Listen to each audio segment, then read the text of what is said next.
Hey guys, how's it going on? This is Bitch Generation here with another review, and today I will be reviewing Proteus. But first, let me talk about the changes. First, I'm going to be changing the show to under 5. Not in 5, under 5, because now I'm talking about stuff that I want to talk about that won't be under $5. Like today's game is $10, not $5.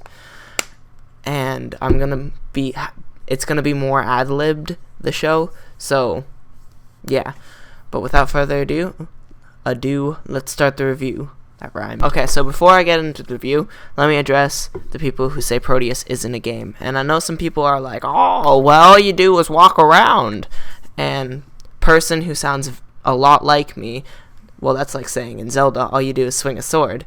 Proteus is about observing the environment, not about walking around. I remember last week I was talking to a friend about this game, and he said, why would you want to do that? In response to me telling him it's basically like going on a hike. And that led me to the assumption, this may or may not be true, that if you like nature, you will like this game. With that being said, to quote my friend, dude, I'm loving this game. Just because I don't go outside, that doesn't mean I wouldn't like this game. I love nature, I just don't like going out and seeing it with my own eyes. Wow, that's the most thing ever. Honestly, I don't know what's better, that quote or the game. When I first jumped in to review this game, I checked the price, because I was originally going to do this for in 5 under 5. It's $10. No! This game, despite how much I enjoyed it, I would not pay $10 for this. This is also coming from a person who, for the first time in 2 years, spent $40 on a game. So, just take what I say with a grain of salt.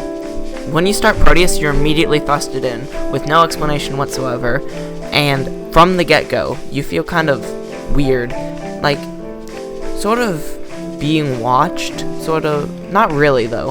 When you're in the middle of a forest, like that. This game even enhances that feeling, with during nighttime, various things can happen.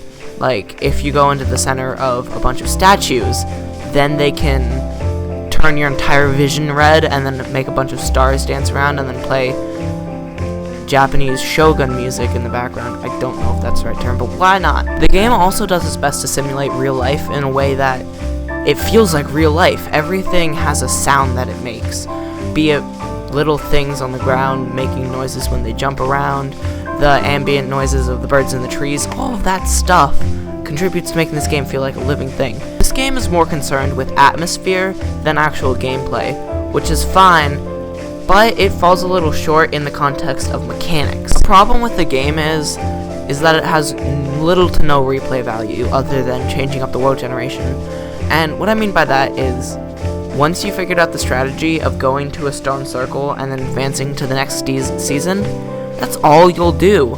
Granted, there are other things like finding out what happens when you go to the house during nighttime. Spoiler alert, everything gets lit up like a Christmas tree. But when you have a linear structure to a game that's designed like real life, that's where things start falling apart, like a Conquo. When you have free-flowing exploration combined with linear gameplay structure of advancing to each quote-unquote level, it doesn't really work out well in the context of gameplay, because you'll be walking around, you'll find the circle, and continue.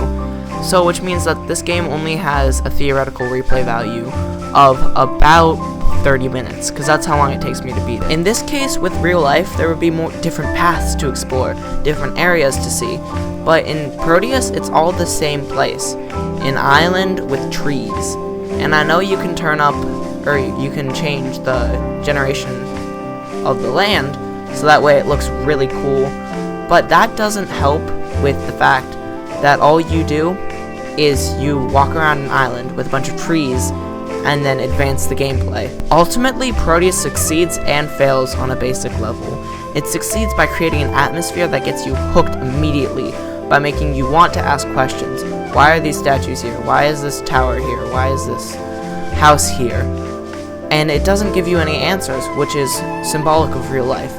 But at the same time, it has gameplay that doesn't parallel real life, where, as a gamer, you're expected to progress through a linear structure and non-linear movement. This game is definitely enjoyable, but it's structured like a hike, and the problem with that is if you hike over and over again at the same locations, you'll eventually get bored, and this game suffers a lot from that. Would I recommend this game?